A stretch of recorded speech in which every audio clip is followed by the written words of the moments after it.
Well, hi again, and welcome to Coffee with Craig. I'm Craig Hamilton Parker. I'm a psychic medium.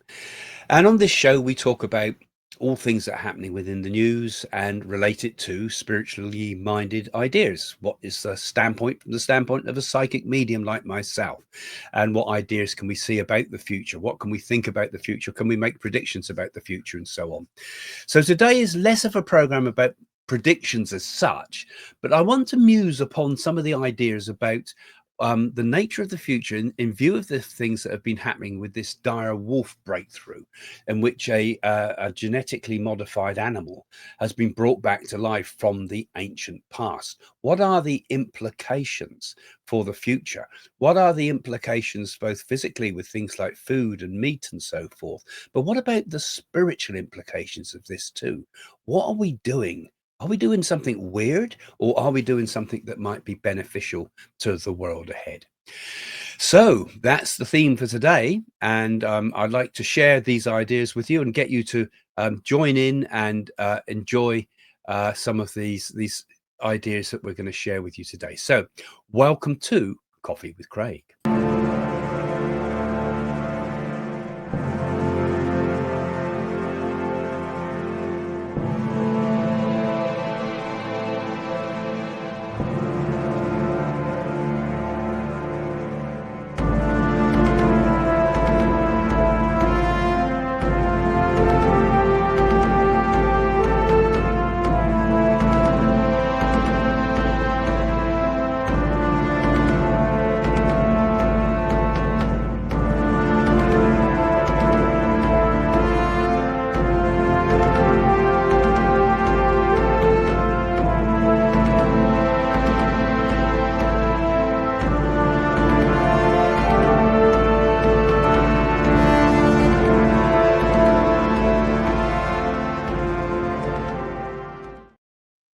So thanks for joining me again for the show. And don't forget, give us a thumbs up, because that thumbs up does help the channel on the algorithm. And if you like this channel and you like my ideas, give it a thumbs up, because it helps others to find the channel as well. And if you're here for the first time, of course, subscribe.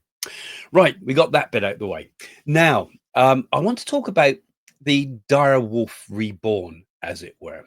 You saw my last video in which I spoke about some of my predictions that I'd made, and some that had come true, and one of which was that I predicted that there would be a breakthrough in 2025 in which we would see the reanimation of some creature from the past. I was thinking possibly in terms of a dodo, but it turns out that what we actually did get was a wolf, what's called the dire wolf, which has been reborn, as it were. And I want to look at some of the implications of this, both from the future of the mankind's point of view, but also the future of humanity generally, and our spiritual future, because there's some pretty weird stuff going on with this when you think about it from a sort of a wider perspective. But let's have a think about what's actually going on with this. And thanks for you guys have been putting the comments about this, because I had to look into this a little bit more. And yeah, it's very interesting that we seem to have a whole new sort of science emerging. I think when I make a prediction and something comes true like that, from my personal point of view, I think, well, that must be something significant spiritually in this, if this is happening, if I'm given that and I see these things. And what we're getting is a whole new science, really, called they're calling it de-extinction, which is, you know, the opposite of extinction, reanimating creatures from the past.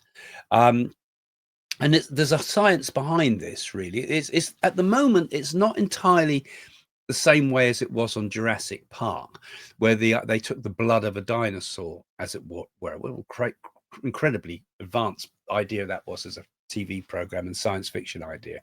But at the moment, it's kind of like a bit of a reassembling of DNA in a way.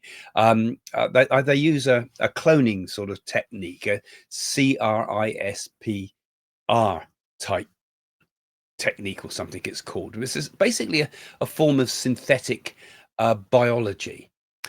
So they can take part of a wolf, for example, and play around with its genes and reinsert and change parts of that genetics to create a creature from much further back in its history. We could probably perhaps even do it with a human being, perhaps? What if we were to strip out the Neanderthal part of the human genome? What if we were to strip out everything that came before and perhaps create a primitive human? There's all sorts of potential implications when you think about how we can play around with this. What if we wanted to create an army of very strong, brutish men that could survive in very cold temperatures? Well, we look back to the Ice Age in mankind, and is there something there that we could use to create a super force? You know, the idea is kind of very boggling once we start to get into the idea of what could be the possible implications once we fully crack this idea. So obviously there immediately I'm seeing a sort of a dangerous sort of thing, and just as you know, science fiction thinkers like H.G. Wells, for example, in Island of Dr. Moreau, which is a wonderful book, he saw the idea of making half man, half beast type of creatures, and the stories of the wailing sounds as you approach the island. A brilliant writer. I love H.G. Wells. Even to this day, he's brilliant to read. But we are sort of seeing the advent of science fiction in our lives. And is it a particularly good thing? Is it a particularly good idea to resculpt nature?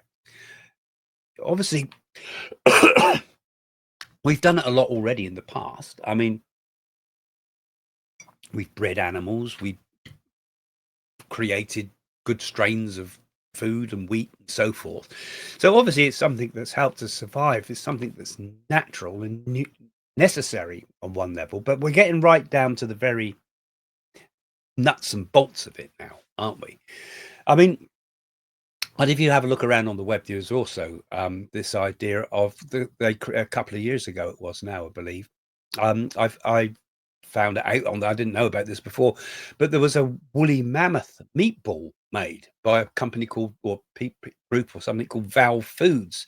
Now that's quite a big symbolic moment too, because there's this guy called Professor Ernst Wolftang, who in the Austrian Institute for Bioengineering basically took part. I think he took part elephant DNA and part mammoth DNA for the bits they had and stripped them together and grew a meat from it. So we actually have got mammoth meat.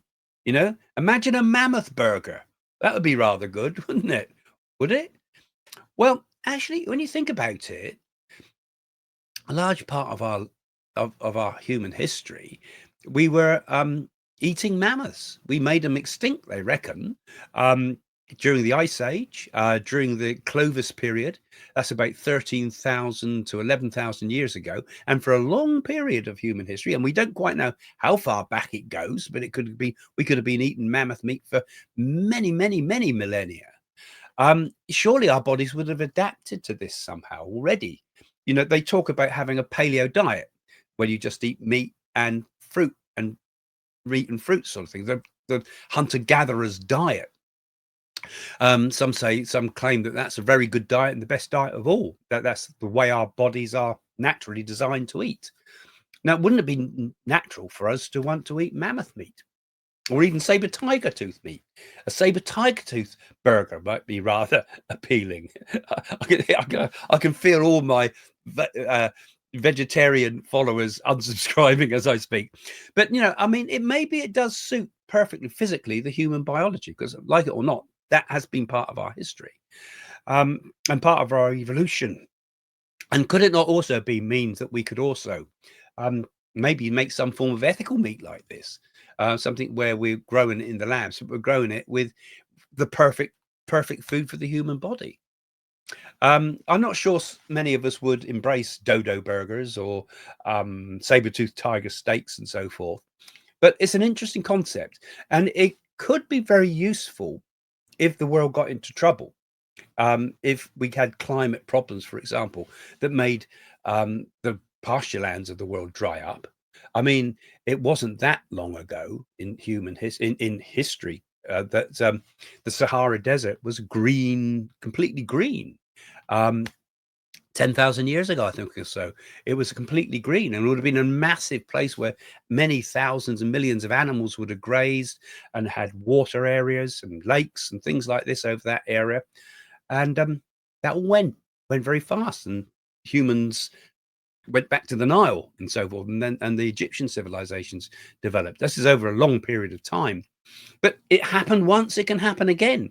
Maybe if we lose all our grazing animals, we might need to find new ways of eating to sustain the sort of levels of human population that we've got today, certainly. And if we were to colonize Mars, as we're already thinking about, and maybe the moons of Saturn and Jupiter and so on, but many of which could have the potential to put life on it because it's already water deposits there. Could we perhaps even use some of this ancient DNA to bring back ancient planktons, ancient life forms, ancient symbioses of modern stuff and old stuff to make these places green, to change an atmosphere, to quickly change an atmosphere, not over millions of years, but fast. Maybe we could have short-living organisms that could pump out oxygen very fast and then die off, and then we can put plants in to keep the thing going. There might be ways of terraforming planets using some of this ancient DNA. So it introduces some interesting ideas, I think, this. And this whole idea of where we could take this technology.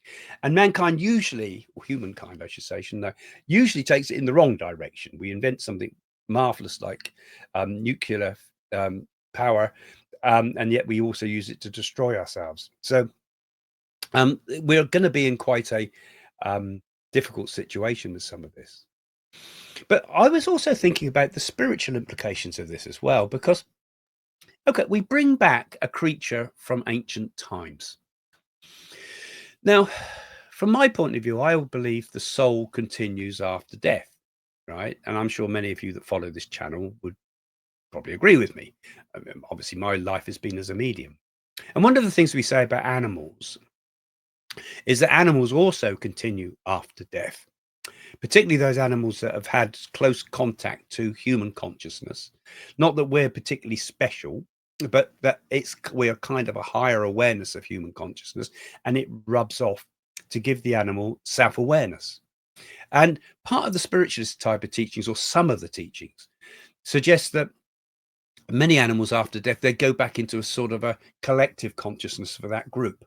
So they merge back into say cow consciousness or horse consciousness or ant consciousness, like a hive mind almost, and that they don't actually keep that much of a sense of identity, but they still keep a sense of being part of a species, and that the evolution of consciousness in this earth comes as those creatures re-evolve through this earth and in the spirit world too. So kind of what I'm saying is that evolution doesn't just take place here on earth, it also takes place in the spirit world. Okay, what do you think about that? Let's have your comments, any ideas about that. So these are kind of fairly new ideas I'm putting to you here. But if we were to bring back a creature from millions of years ago who's finished his time on earth, are we doing something to the general consciousness of the planet when we do that? Are we calling back the souls of the past if we were to do this and bringing them back into physical form, giving them another chance to incarnate an earthly incarnation? And what would that be doing to the collective consciousness of the earth? Because, when we think about I often think of in the Hindu terms of things when it comes to these great lengths of time. They talk about the yugas, vast periods of time that change, and as the changing of a yuga usually is quite a difficult period and new things occur. We're coming to the end, many say, and some don't think we are, but depending how you look at whatever astrology and maths you look at it. But many believe, and I've believed this, that we're at the turning point coming out of the dark age of Kali Yuga. Some say it will continue for a long, long time. Some say there is a temporary 2,000-year period of brightness after the age of, within the age of Kali Yuga. But we are at a turning point at the moment. So without going into great detail about the yugas, I'll do some more of it at another time. But what if ancient life is returning at this point? What if it started to happen on a bigger scale? What would happen? Because I believe there's a sort of a collective consciousness between people. We generate energy fields between us. Each species generates an energy field, a resonance between them that draws them together. And connects them. This is where telepathy comes in, but this is where instinctively things gather together, and like the mycelium under the forest floor that connects the mushrooms. So all things are connected by their own kind of spiritual, like mycelium of things. But if we were to bring in creatures from long time ago, supposing we did it, supposing we started to find ways to reanimate the creatures from the past, that would mean the souls from those creatures from the past, because I don't know whether you believe the same as me, but I believe the body is merely a conduit to the soul. Consciousness is not generated by the body, only in part. The true consciousness is behind that, in the spirit, as it were, that comes through in the quantum field that comes through the body, and the body is just a conduit to these things. But what are we bringing into the world if we did this? It raises much more questions, I think, than even Jurassic Park would do. So really, I'm just raising questions here. You know, what do you think? What do you think? Let's have some thoughts in some of the comments. So, for example, would you eat mammoth meat? Would you go for it? And should we bring back extinct animals at all, purely from a spiritual point of view too? Should we bring them back at all? So all I'm really doing is stimulating a bit of a debate, which you can have in the comments here. And also, I'll post this video on our Patreon pages, and I'll engage with any of you on the Patreon pages that want to talk about this concept as well, because I think it's quite an interesting one, really, isn't it? Yeah, so I think that's it. Just a short little one with you today, because you know, those last videos I did and your comments stimulated some thoughts with me, and I wondered if others of you are thinking the same. So let me know in the comments below. Come and have a look. If you want to become a patron, have a look in the description of this video, and yeah, I'll answer some of your questions, and let's have a chat about this. It might be quite nice to do a patron Zoom about this. Some of you that join me regularly on the Patreon pages. All right. Well, anyway, there we go. See you again soon. Bye for now.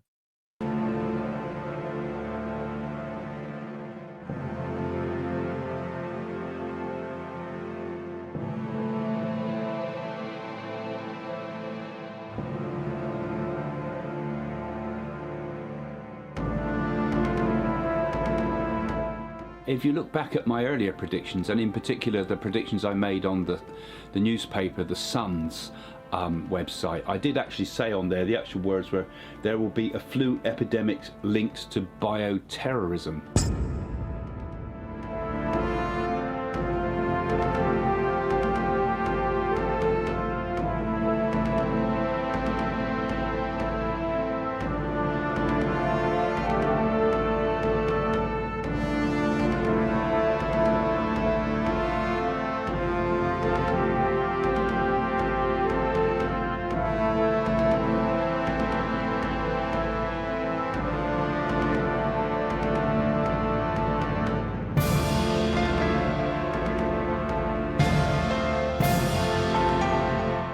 And my thoughts are that Liz Truss will make it to the final,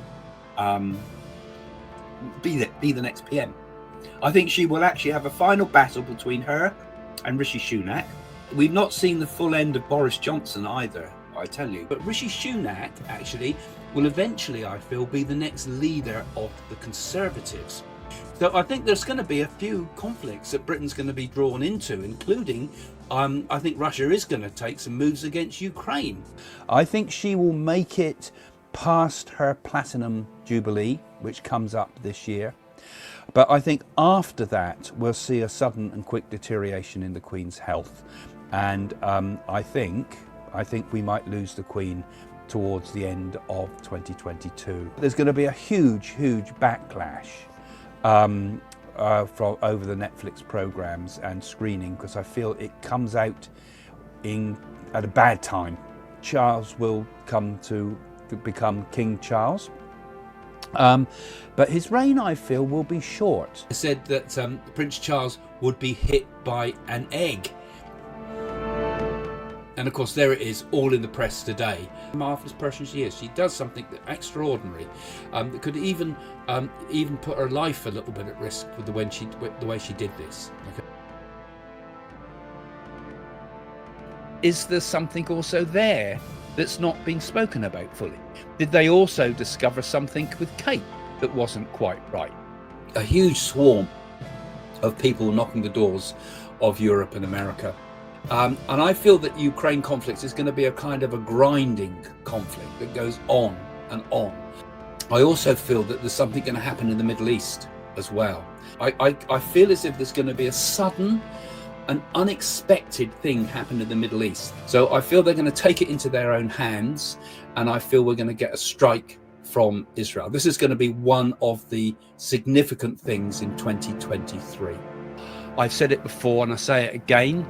I feel Israel, with the help from the USA, will strike the Iranian nuclear facilities. I said that there would be an earthquake that would shake New York.